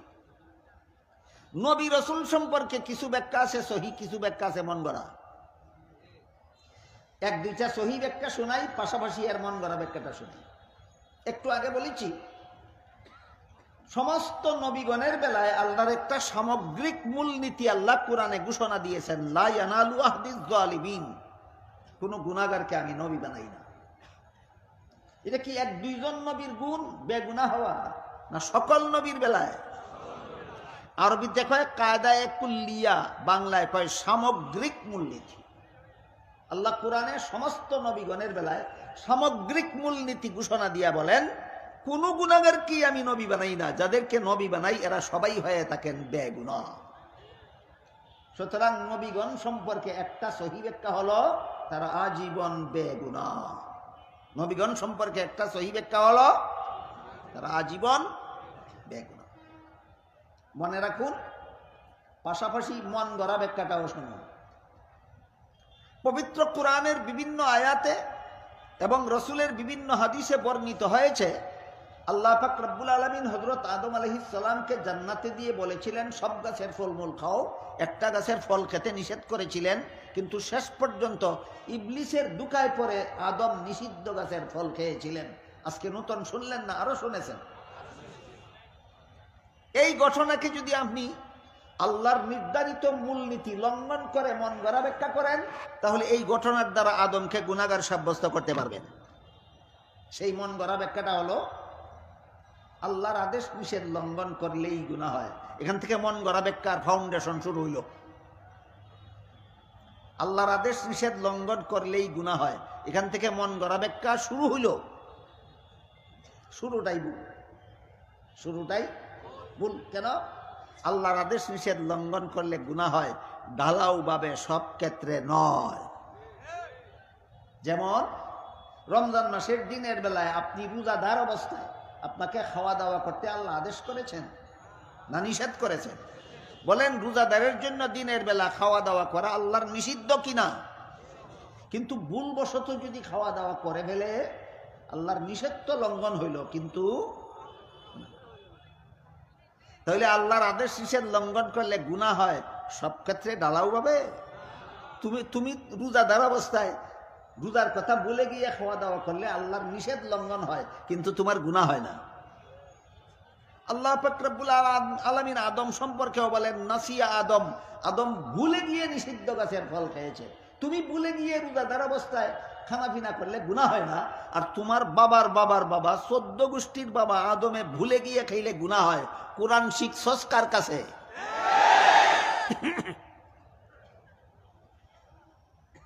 সুতরাং এই ভুল ব্যাখ্যার ফাউন্ডেশন এখান থেকে শুরু। আল্লাহর আদেশ নিষেধ লঙ্ঘন করলেই তো গুনাহ হয়। বলেন কথাটা কি ঢালাও ভাবে সব ক্ষেত্রে? না, অবশ্যই না। মানুষের কোনো কাজের দ্বারা গুনাহ হয় অথবা কোনো কাজের দ্বারা সওয়াব হয় দুনিয়ার জীবনে, জান্নাতি জীবনে নয়। জান্নাতি জীবনের কোনো কাজে সওয়াব নাই, গুনাহ নাই। এবার বলুন, আদম নিষিদ্ধ গাছের ফল খেয়েছিলেন কোন জীবনে? এর সাথে সওয়াবেরও কোনো সম্পর্ক নাই, গুনার কোনো সম্পর্ক নাই। এভাবে ব্যাখ্যা করলে আল্লাহর সামগ্রিক মূলনীতি বহাল থাকে, আর তোমার মন গড়া ব্যাখ্যা করলে একদিকে নবী গুনাহগার সাব্যস্ত হয়, আর একদিকে আল্লাহর সামগ্রিক মূলনীতি লঙ্ঘন হয়। সুতরাং নবীগণ সম্পর্কে একটা সহি ব্যাখ্যা হলো তারা আজীবন বেগুনাহ। নবী রাসূলগণ সম্পর্কে আরেকটা সহি ব্যাখ্যা। হাদিস শরীফে রাসূল করিম সাল্লাল্লাহু আলাইহি ওয়াসাল্লাম বলেন, আল আম্বিয়াউ আহইয়াউন ফি কুবুরিহিম ইউসাল্লুন, আও কামা ক্বালা আলাইহিস সালাতু ওয়াসসালাম। নবী রাসূলগণ দাফন করার পরে আল্লাহ তাদেরকে জীবিত করে দেন। দাফন করার পরে নবীগণ মুর্দা থাকেন না, জিন্দা হয়ে যায়। কিন্তু মনে রাখতে হবে, জিন্দা নবীকেই দাফন করা হয় না দাফন করার পরে নবীকে জিন্দা করা হয়? এসব কথা কেন বলছি? কারণ আমার জানা মতো সারা বাংলাদেশের মধ্যে 1 নম্বর স্থান হইল চট্টগ্রাম জেলা, যেখানে যে সমস্ত মুসলমান সহি ব্যাখ্যা মতো নবী মানে, এই সমস্ত মুসলমানকে নবীর দুশমন বলে স্লোগান দেওয়া হয়। কাজে কে নবীর বন্ধু আর কে নবীর দুশমন এটা চিহ্নিত হওয়া দরকার।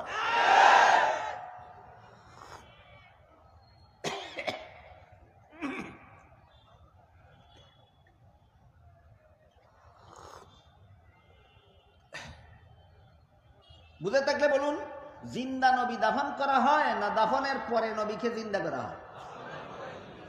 তাহলে এবার আসুন তো আরেকটা কথা বুঝি। ওই যে বলেছিলাম 1974 সালের পর থেকে 12ই রবিউল আউয়াল একটা মিছিল বের করা হয়। মিছিলটার নাম জশ্নে জুলুসে ঈদে মিলাদুন নবী। এই মিছিলে যত স্লোগান দেওয়া হয়, এর মধ্যে একটা স্লোগান দেওয়া হয়, জিন্দা নবীর আগমন, শুভেচ্ছা স্বাগতম। দেওয়া হয় কিনা? জিজ্ঞেস করি, জিন্দা নবী বলতে তুমি কি বুঝো? যদি বলো জিন্দা নবী অর্থ অতীতেও নবী জিন্দা ছিলেন, মরণ হয়নি কোনোদিন, ভবিষ্যতেও নবী জিন্দা থাকবেন, মরবেন না কোনোদিন, এই যদি হয় তোমার জিন্দা নবীর ব্যাখ্যা, তাহলে তোমার ব্যাখ্যার দ্বারা তোমার এই ব্যাখ্যা সরাসরি কোরআন বিরোধী। এই ব্যাখ্যা সরাসরি কোরআন বিরোধী। কারণ কোরআনে আল্লাহ বলেন, ইন্নাকা মাইয়িতুন ওয়া ইন্নাহুম মাইয়িতুন, হে মুহাম্মদুর রাসূলুল্লাহ সাল্লাল্লাহু আলাইহি ওয়াসাল্লাম, আপনিও মরণশীল, তারাও মরণশীল। অস্পষ্ট কথা না সুস্পষ্ট? আবার বলুন, কোরআনের কোন কথার তাফসীরের দরকার হয়? আল্লাহ যে আমাদের নবীকে বললেন নিশ্চয়ই আপনিও মরণশীল, এটা ব্যাখ্যা সাপেক্ষ না সুস্পষ্ট? সুস্পষ্ট। কোরআনের সুস্পষ্ট কথার বিরোধিতা করা মানে কাদিয়ানির মতো কাফের হইয়াও মুসলমান হওয়ার দাবি করা।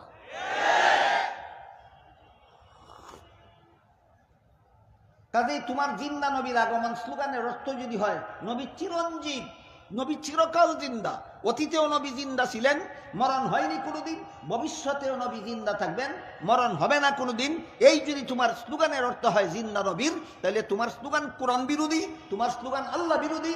এই স্লোগান দাতা কোনোদিন মুমিন মুসলমান থাকতে পারে না। কাদিয়ানিরা যেমন 3 নম্বর মানে না, তুমিও 3 নম্বর মানো না। কাদিয়ানির সিরিয়াল নম্বরও 3, তোমারও সিরিয়াল নম্বর 3। আর যদি বলো যে না, আমরা জিন্দা নবী বলি চিরঞ্জীব অর্থ বুঝাবার জন্য, আমরা জিন্দা নবী বলি দাফন করার পরে নবী জিন্দা, এই অর্থে যদি জিন্দা বলো, দাফন করার পরে নবী জিন্দা, এই অর্থে যদি জিন্দা বলো, নবী বলেন দাফন করার পরে জিন্দা হয়ে রওজা শরীফের ভিতরে থাকবেন। তুমি বলো আগমন। বলুন তো, দাফন করার পরে নবী জিন্দা হয়ে কোথাও আগমন করবেন বলেছেন, না রওজা শরীফের ভিতরে থাকবেন বলেছেন? সুতরাং জিন্দা নবীর আগমন এটা সুন্নতে রসুল বিরোধী স্লোগান। এই স্লোগান যারা বিশ্বাস করে এরা আহলে সুন্নাত ওয়াল জামাত নয়, আহলে সুন্নাত ওয়াল জামাত নামের দুঃখবাজ। রাসূল করিম সাল্লাল্লাহু আলাইহি ওয়াসাল্লাম বলেন, আল আম্বিয়াউ আহইয়াউন ফি কুবুরিহিম, নবী রাসূলগণ দাফন করার পরে জিন্দা হয়ে তোমাদের কোনো অনুষ্ঠানেও আসেন না, তোমাদের কোনো মিছিলেও আসেন না, তোমাদের কোনো স্লোগানেও আসেন না, রওজা শরীফের ভিতরে থাকেন, ভিতরে থাকেন, ভিতরে থাকেন। সুতরাং নবী রাসূল সম্পর্কে আজকে মাত্র 3টা সহিহ ব্যাখ্যা আপনাদেরকে শোনালাম। 1 নম্বর সহিহ ব্যাখ্যা, তারা আজীবন বেগুনাহ। 2 নম্বর সহিহ ব্যাখ্যা, দাফন হওয়ার পর থেকে জিন্দা। 3 নম্বর সহিহ ব্যাখ্যা, জশ্নে জুলুসে ঈদে মিলাদুন নবীতে আগমন করেন, না রওজা শরীফের ভিতরে থাকেন। এবার বলো, কোন কথা বিশ্বাস করে তুমি সুন্নি হয়েছ, না সুন্নি মুখোশধারী বেদাতি হয়েছ?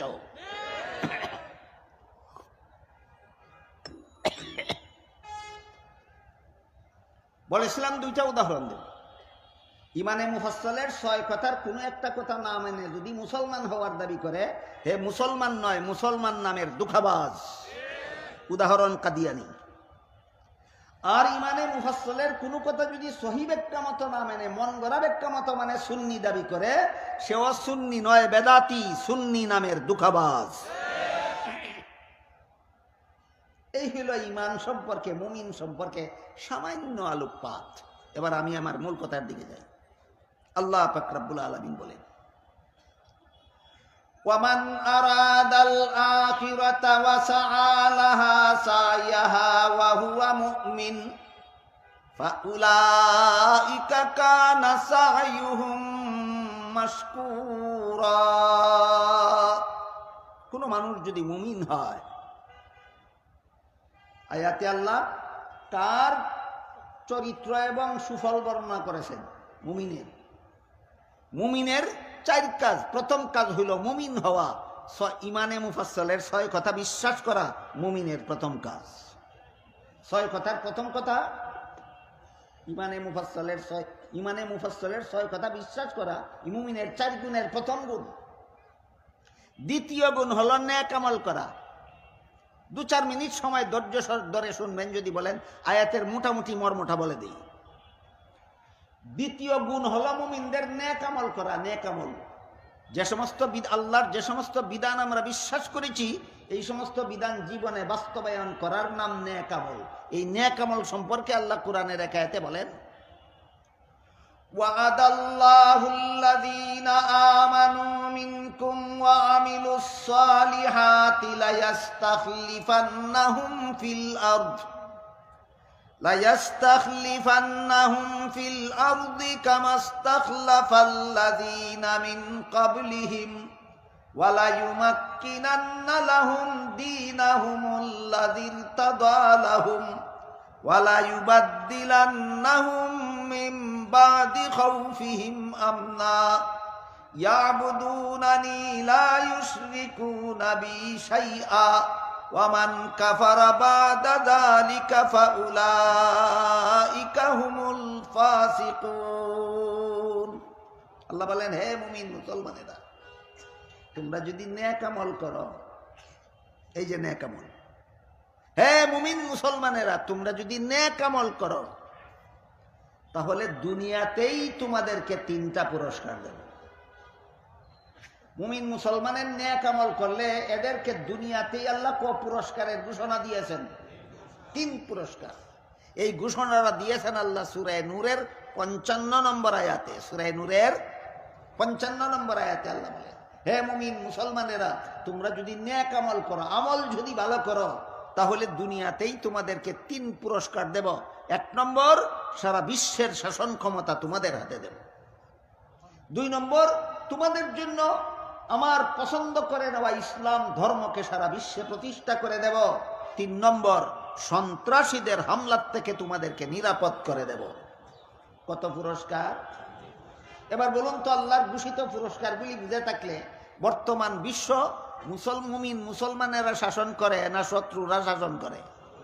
বর্তমান বিশ্ব শত্রুরা শাসন। কোন দেশের গদিতে যদি মুসলমান নামের কোন পুতুল সরকার বসা থাকেও সে দেশ শাসনের বেলায় স্বাধীন নয়, সে বেদিন কাফিরের পুতুল সরকার। তাহলে বর্তমান বিশ্বের শাসন ক্ষমতা মুসলমানের হাতে নাই। এবার বলুন তো, ইসলাম ধর্ম সারা বিশ্বে প্রতিষ্ঠিত না নির্বাসিত? নির্বাসিত। ইসলামকে নিয়ে যত সব তিরস্কার, যত সব নিন্দা, যত সব বর্ষনা, যত সব অপপ্রচার ইসলামের বিরুদ্ধে চলছে। তাহলে ইসলাম প্রতিষ্ঠিত না নির্বাসিত? ইসলাম নির্বাসিত। এবার বলুন তো, দুনিয়ার মুসলমানেরা সন্ত্রাসীদের হামলার থেকে নিরাপদে না আক্রান্ত? তাইলে আল্লাহর ঘোষিত পুরস্কারগুলি গেল কোথায়? আল্লাহ যে 3 পুরস্কার দিবেন মুমিন মুসলমানদের জন্য ঘোষণা দিয়েছেন, এটা কি বিনা শর্তে না আমল ভালো করার শর্তে? এবার বলুন তো, বর্তমান দুনিয়ার মুসলমান, অতি অল্প সংখ্যক কিছু মুসলমানের কথা বাদ দিলে বাদ বাকি সিংহভাগ মুসলমানের আমল ভালো না খারাপ? এই খারাপ আমলের ফসল দুনিয়া তোমাদের শত্রুরা শাসন করে। এই খারাপ আমলের ফসল এই দুনিয়ায় ইসলাম ধর্ম বিদায়ের পথে খারাপ আমলের ফসল সন্ত্রাসীদের হামলার মধ্যে তোমরা আক্রান্ত। এই নেক আমল সম্পর্কে আপাতত আজকের মতো এতটুকুই মনে রাখি। তারপরে আল্লাহ বলেন, ওয়ামান আরাদাল আখিরাতা ওয়া সাআলাহা সাইয়াহা ওয়া হুয়া মুমিন। কোন মানুষ যদি মুমিন হয় আর নেক আমল করে, আর আমলটা যদি সহি নিয়তে করে। এবার কত নম্বর গুণ? সহি নিয়ত। সহি নিয়তের ব্যাখ্যা হলো, আমি এই নেক আমলটা করি আল্লাহকে খুশি করার জন্য, আর কাউকে খুশি করার জন্য নয়। আমার নেক আমলে অন্য কেউ খুশি হলেও আমার কিছু আসে যায় না। আমার নেক আমলে অন্য কেউ নারাজ হলেও আমার কিছু আসে যায় না। আমার উদ্দেশ্য একমাত্র আল্লাহকে খুশি করা। এই নিয়তের নাম সহি নিয়ত। তাবলীগী জামাতের চিল্লা দেওয়ার অভ্যাস যাদের আছে তারা জানে এখানে সহি নিয়ত শিক্ষা দেওয়া হয়। এখানে কি শিক্ষা দেওয়া হয়? সহি নিয়ত শিক্ষা দেওয়া হয়। বেদাতিরা যাদেরকে সুন্নি বলে আকাশ ফাটা চিৎকার দেয়, যারা নিজেদেরকে, ওই কাদিয়ানীরা যেমন ভাবে মুসলমানের দল বলে চিৎকার দেয়, ঠিক তেমনি ভাবে বেদাতিরা সুন্নি বলে চিৎকার দেয়। এরা তাবলীগী জামাতকে বাতিল দল শুধু বলে না, কাফেরও বলে। বেদাতিরা তাবলীগী জামাতকে কি বলে? কাফেরও বলে। এই ব্যাপারে আমি আমার জীবনে বেদাতিদের সাথে বহু মুনাজারা বাহাস করেছি। এক মুনাজারায় বেদাতি আলেমকে জিজ্ঞাসা করলাম, তাবলীগীরা কাফের হওয়ার কারণ কি? ইনি বলেন, ইসলাম ধর্মের ভিত্তি হইল 5টা আর এরা বানাইছে 6টা। এরা 6টা কি বানাইছে? কলেমা, নামাজ, ইলম ও যিকির, ইকরামুল মুসলিমিন, সহি নিয়ত, নফর ফি সাবিলিল্লাহ। আমি বললাম, এই 6টা তো ইসলাম ধর্মের ভিত্তি কয় না। এটা 6টা হইল তবলিগের নিয়ম, উসুল। সে বলে উসুল অর্থই বেনা, বেনা অর্থই উসুল। ইসলামের বেনা ছিল 5টা, এরা উসুল বান নাম দিছে। উসুল আর বেনা একই কথা, এরা বানাইছে 6টা।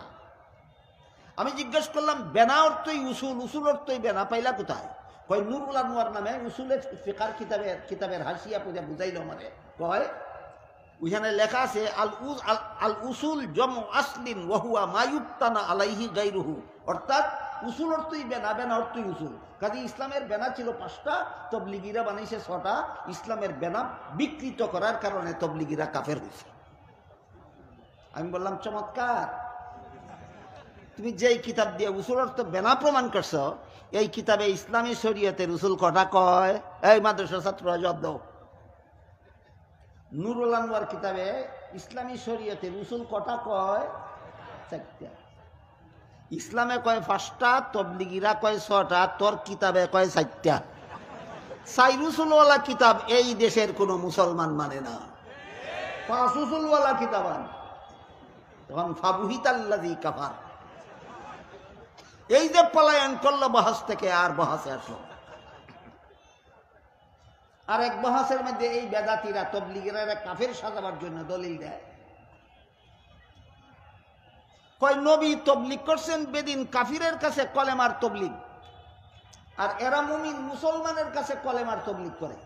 এর মানে হইল মুসলমানকে এরা কাফির মনে করে, আর মুসলমানকে যারা কাফির মনে করে তারাই কাফির, এই জন্য তবলিগিরা কাফির। আমি বললাম চমৎকার, মুমিন মুসলমানের কাছে ইমানের দাওয়াত দিলেই কাফের হয়। তাইলে আল্লাহ যে কোরআনে বললেন, ইয়া আইয়ুহাল্লাযীনা আমানু আমিনু বিল্লাহি ওয়া রাসূলিহি ওয়াল ইয়াউমিল আখির, হে ঈমানদারেরা তোমরা আল্লাহর প্রতি ঈমান আনো।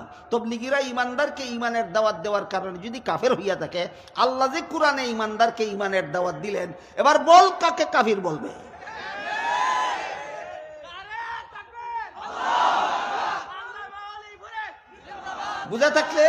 বুঝা থাকলে বলুন, এরা যে তবলিগি জামাতকে কাফের বলে কোন ভিত্তি আছে না? সাফার জুড়ে যা মনে চায় তা করা যায়, সাফার জুড়ে হকপন্থী হওয়া যায় না। এই জন্য বলেছিলাম সহিনিয়ত কাকে বলে? তবলিগের সহি উসুল যারা প্র্যাকটিস করে তারা খুব ভালো রকম শিখে। তবলিগিরা যারা কাফির বলে, কাফির বলার দলিল সম্পর্কে সামান্য একটু আবার দিলাম।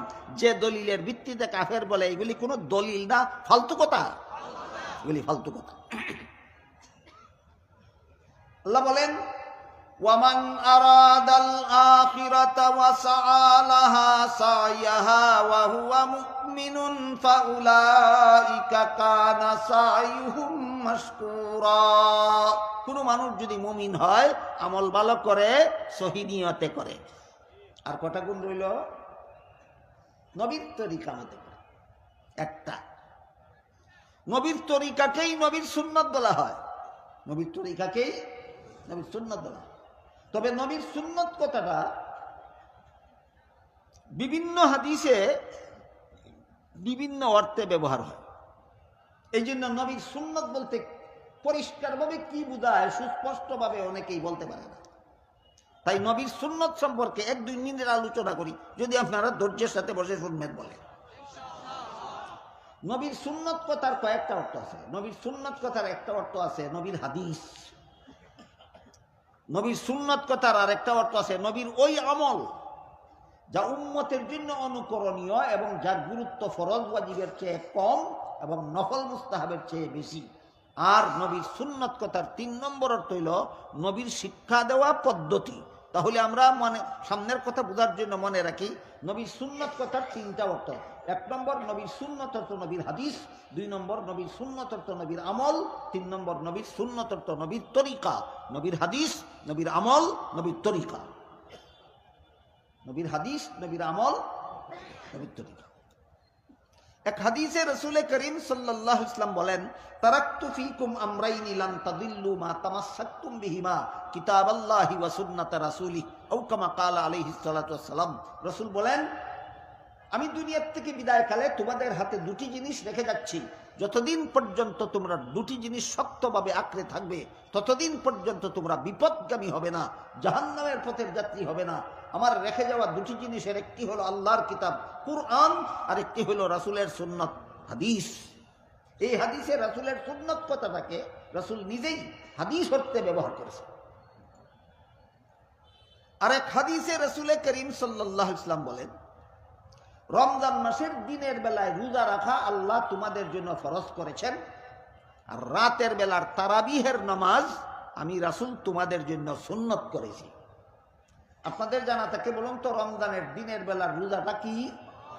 আল্লাহর ফরজ। রাতের বেলার তারাবিটা কি? নবীর সুন্নত।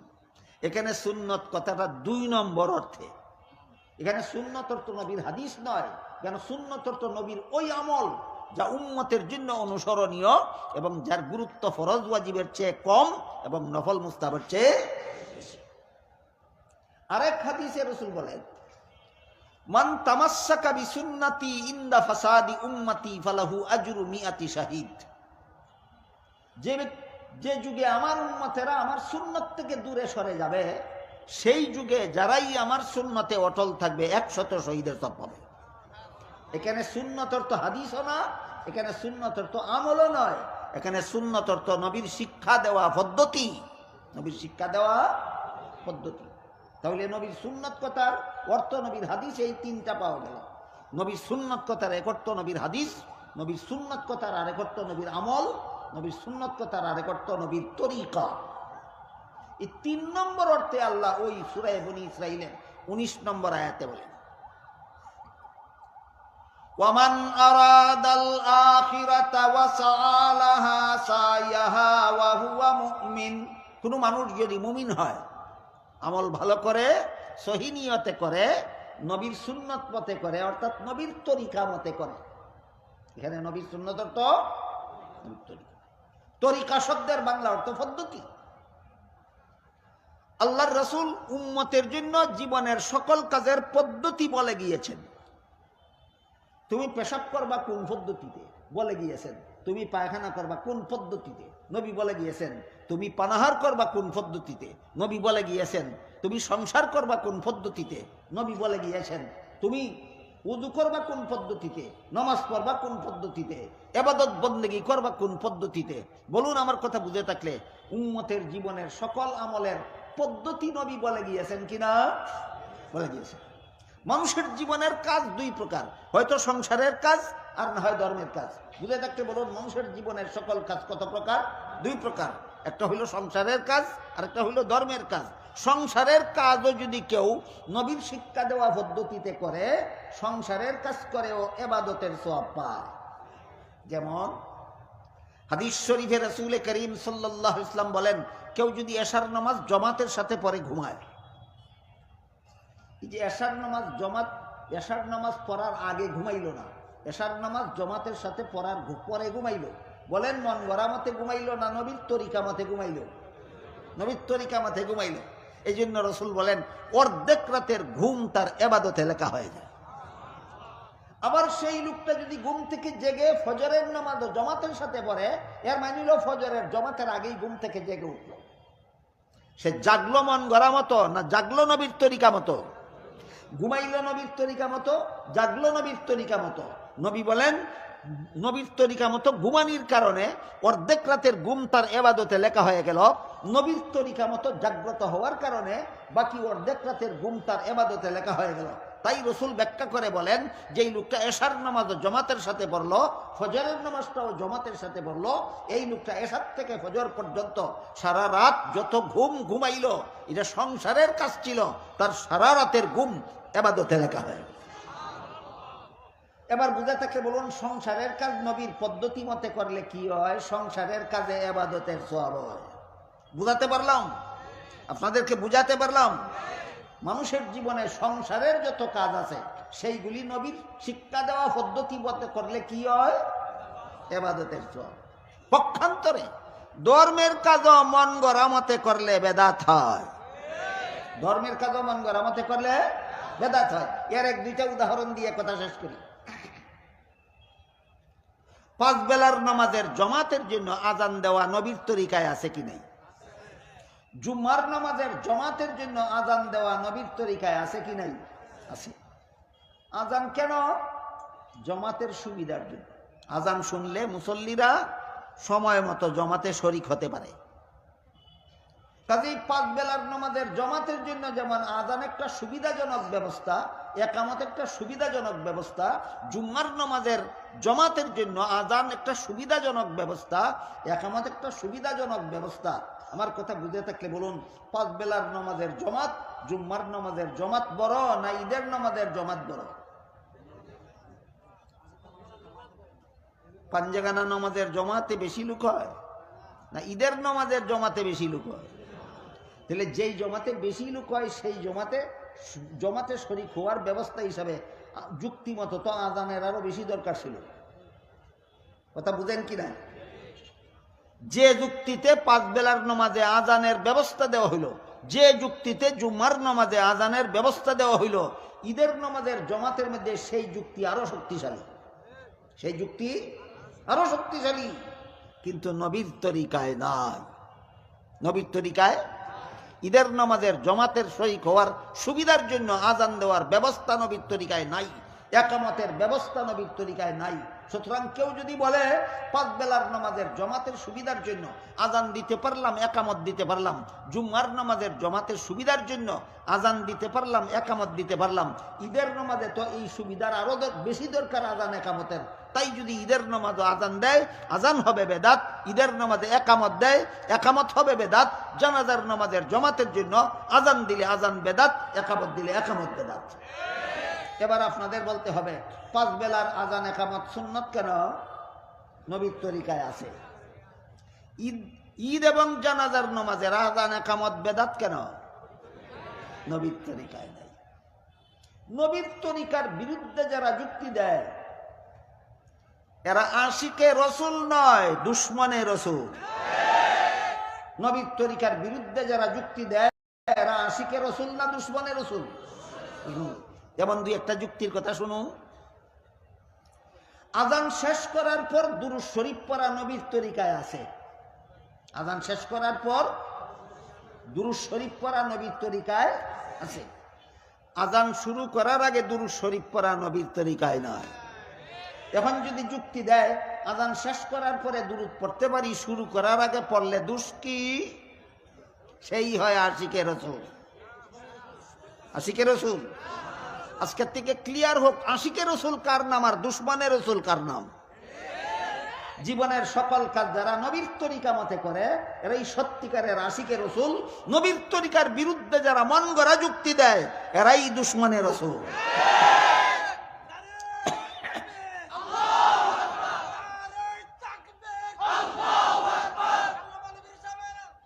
মুহতারাম হাজিরিন, প্রত্যেক নামাজের শেষে সালাম ফিরাবার আগে দুরূদ শরীফ আছে কিনা? আছে কিনা? আছে।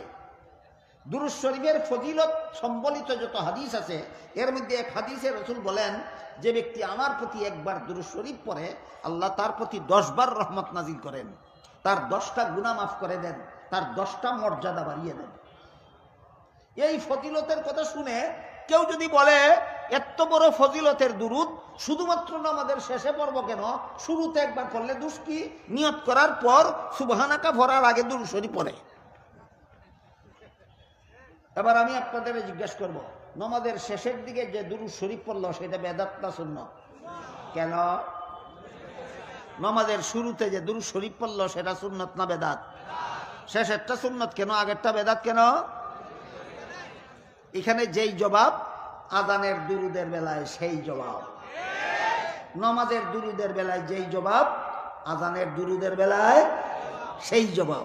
এই জন্য আল্লাহ বলেন, ওয়ামান আরাদাল আখিরাতা ওয়া সাআলাহা সায়া ওয়া হুয়া মুমিন ফাউলাইকা কানা সাইয়ুহুম মাশকুরা। আল্লাহর কাছে তোমার জন্য সুফল অবধারিত হয়ে থাকবে। মর্ম হলো আল্লাহর কাছে তোমার জান্নাত অবধারিত হয়ে থাকবে যদি তুমি মুমিন হও, নেক আমল করো, সহি নিয়তে করো, মন গড়া যুক্তিতে করো, না নবীর তরিকা মতে করো। নবীর তরিকা, ঈমান, আমল, সহি নিয়ত, নবীর তরিকা জান্নাতের গ্যারান্টি। ঈমান, আমল, সহি নিয়ত, নবীর তরিকা জান্নাতের গ্যারান্টি। আল্লাহ পাক রব্বুল আলামিন আপনাদের আমাদের সবাইকে সূরা বনী ইসরাইলের 19 নম্বর আয়াতের ব্যাখ্যার আলোকে এই জান্নাতের 4 কাজের মাধ্যমে জান্নাতের গ্যারান্টি লাভ করার সৌভাগ্য দান করুন। সবাই বলুন আমিন। সুবহান রাব্বিকা রাব্বিল ইজ্জাতি আম্মা ইয়াসিফুন ওয়া সালামুন আলাল মুরসালিন আলহামদুলিল্লাহি রাব্বিল আলামিন। দোয়াতে যারা শরীক হবেন বসুন, আস্তাগফিরুল্লাহ দুরূদ শরীফ পড়ুন। দুয়ার আগেও দুরূদ পড়া সুন্নাত, পরেও দুরূদ পড়া সুন্নাত। নামাজের আগেরটা বিদাত, আজানের আগেরটা বিদাত।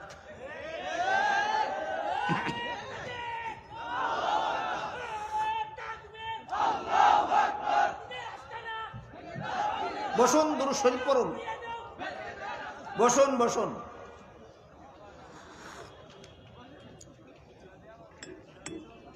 اللهم صل على سيدنا ونبينا مولانا محمد وعلى آله وصحبه وبارك وسلم كما تحب وترضى عدد ما تحب وترضى.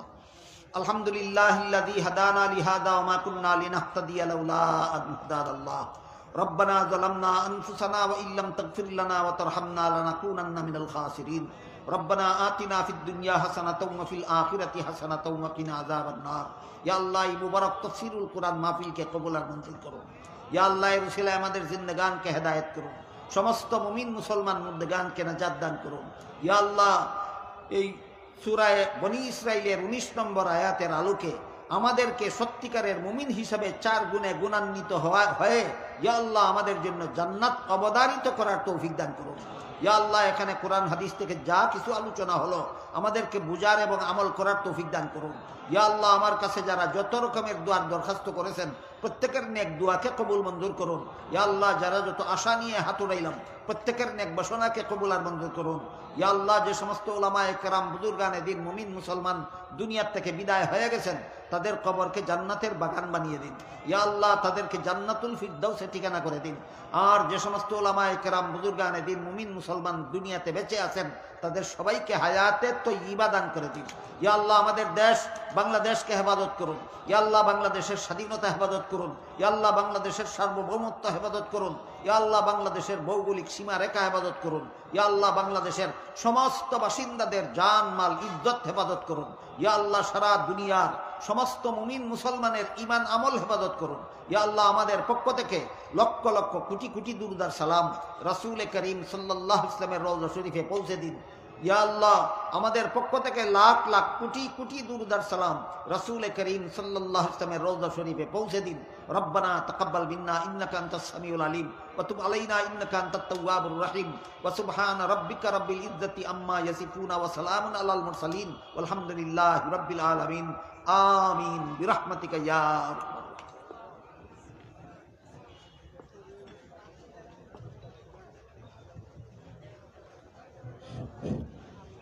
ইনশাআল্লাহ আগামীকাল 2টার পর থেকে আমাদের দ্বিতীয় দিনের কার্যক্রম ইনশাআল্লাহ যথাসময়ে শুরু হবে।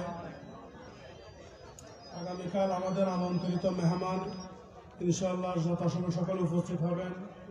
আগামীকাল বাইতুল মুকাররম খতিব সাহেব তাশরীফ নিয়ে আসবেন এবং আরও অন্যান্য উলামায়ে কেরাম ইনশাআল্লাহ আসবেন। আমরা সকলেই যথাসময়ে উপস্থিত হওয়ার জন্য চেষ্টা করব।